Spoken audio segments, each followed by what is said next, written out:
Hai semuanya, ketemu lagi bersama aku Juni di channel ini. Apa kabar kalian semua? Aku harap kalian semua dalam keadaan baik-baik saja. Oke, hari ini aku ingin menceritakan sesuatu yang mungkin menurut kalian hal yang tidak mungkin, nggak pernah akan terjadi, bohong. Mungkin seperti itulah reaksi kalian mendengar cerita yang akan aku bawakan hari ini. Ya, hari ini aku ingin bercerita mengenai time travel. Apa itu time travel? Time travel adalah perjalanan waktu, baik itu dari masa depan ke masa lalu atau dari masa lalu ke masa depan. Apakah dari kalian percaya dengan adanya mesin waktu? Kalau menurut aku sendiri, mungkin mesin waktu itu tidak ada. Tapi dari cerita ini, aku mulai berubah pikiran, berubah pendapat aku. Mungkin alat untuk melakukan perjalanan waktu itu tidak ada, tapi perjalanan waktu itu mungkin seseorang secara tidak sengaja mengalaminya. Oke, kita mulai saja ceritanya. Cerita ini terjadi pada tahun 2006 di kota Kiev, Ukraina. Tepatnya pada tanggal 23 April 2006. Pada saat itu ada dua orang polisi sedang bertugas dan tiba-tiba polisi itu terlihat melihat seorang laki-laki yang tampak kebingungan seperti kehilangan arah. Laki-laki tersebut mengenakan pakaian era Uni Soviet dan membawa sebuah kamera foto antik di tangannya, sehingga menarik perhatian kedua polisi tersebut. Akhirnya polisi pun mendekati laki-laki itu. Polisi bertanya, "Ada yang bisa kami bantu? Sepertinya kamu kebingungan." Laki-laki itu pun menjawab, "Saya ada di mana? Sekarang tanggal berapa?" Polisi pun menjawab, "Sekarang kamu lagi ada di kota yang bernama Kiev dan sekarang itu tanggal 23 April 2006. Mendengar jawaban itu terlihat wajah laki-laki tersebut kaget. Lalu laki-laki itu pun berkata, "Beberapa menit yang lalu saya berada pada tahun 1956 dan mana mungkin sekarang sudah tahun 2006. Polisi yang mendengar pun tampak kebingungan dan tidak percaya. Akhirnya polisi pun meminta kartu identitas laki-laki itu. Polisi sangat kaget melihat kartu identitas yang dibawa oleh laki-laki tersebut. Kartu identitas yang ditunjukkan tersebut merupakan dokumen resmi yang sah dari tahun 1950 yang dikeluarkan oleh Uni Soviet. Dan pria tersebut bernama Sergei Panumo-Runko, lahir di kota Kiev pada tahun 16 Juni 1932. Namun, Sergei yang berada di depan polisi saat itu seperti tampak pemuda berusia 20 tahun. Sergei yang berusaha menjelaskan tentang identitasnya kepada polisi semakin membuat polisi merasa tidak masuk akal. Sampai polisi berpendapat bahwa mungkin Sergei mengalami gangguan mental. Akhirnya polisi mengirim Sergei ke rumah sakit jiwa di kota Kiev. Polisi juga mengundang ahli kejiwaan yang bernama Profesor Pablo Kurtikov untuk melakukan pemeriksaan. Akhirnya Sergei pun diantar ke ruang kerja Profesor Pablo. Profesor Pablo pun mulai menanyakan beberapa pertanyaan untuk Sergei. Seperti, kamu dari mana, akan kemana, kenapa bisa berada di sini, apa yang terjadi pada dirimu.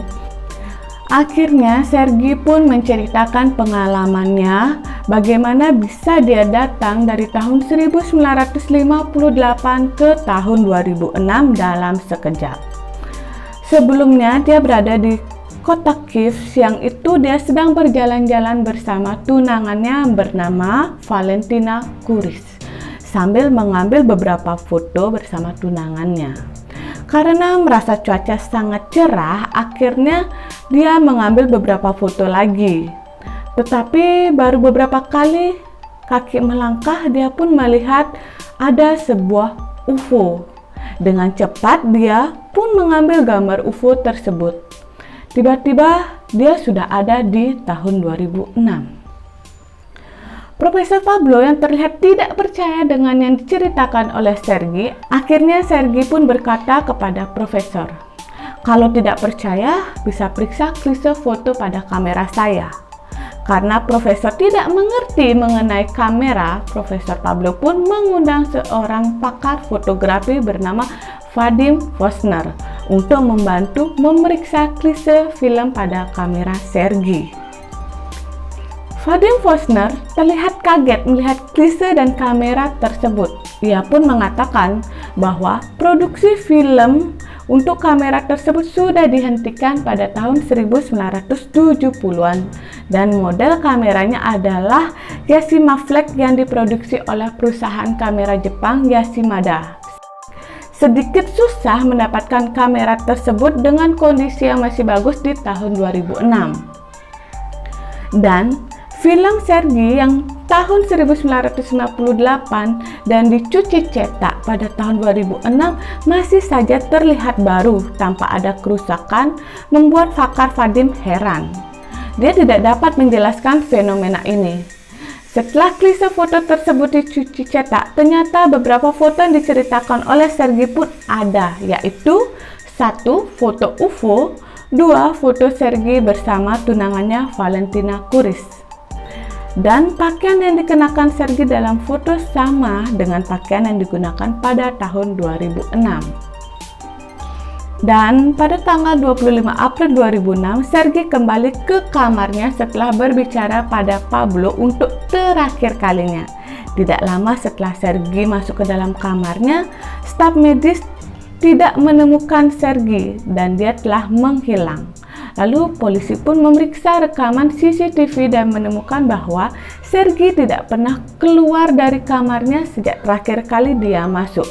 Staf medis mengatakan bahwa semua pintu dan jendela itu telah terkunci. Dia juga tidak mungkin bisa keluar melalui jendela kecuali pintu.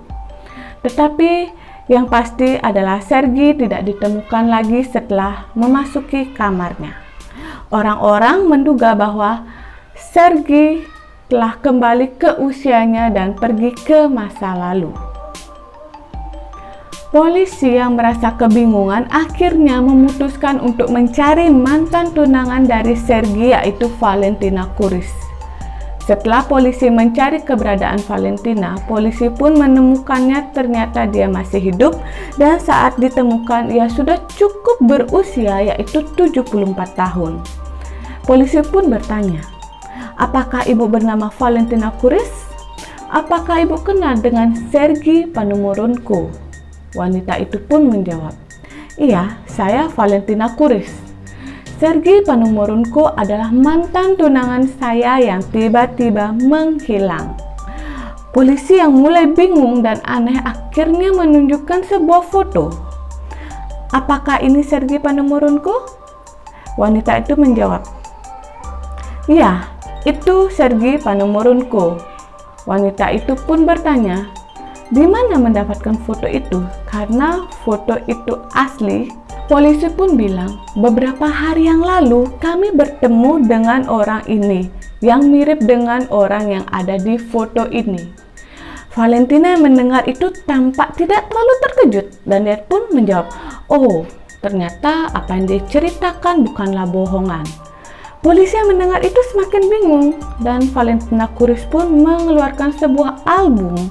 Dan di dalam album tersebut terdapat foto-foto yang dicuci cetak oleh Profesor Pablo. Selain itu, Valentina Kuris memiliki satu foto yang tidak dimiliki oleh Profesor Pablo. Valentina menunjukkan satu foto yang cukup aneh. Ini foto adalah yang diberikan oleh Sergei Panomurunko kepada saya pada tahun 1970. Dan Sergei berkata, ini adalah foto yang diambil pada tahun 2050. Polisi yang melihat foto itu sangat kaget.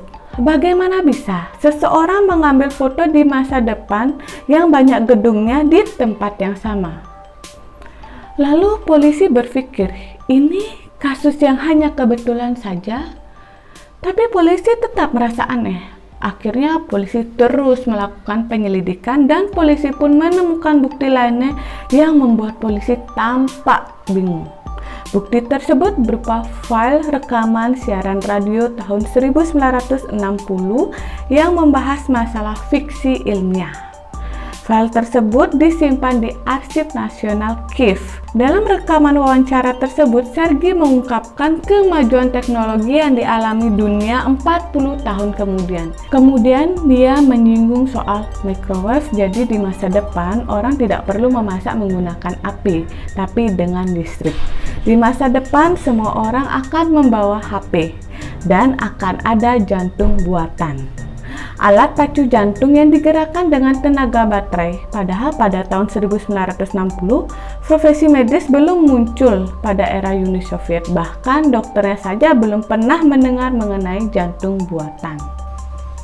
Nah, kasus ini tidak bisa dibilang 100% benar, karena pasti banyak yang bilang ini hoax, karena kurangnya data.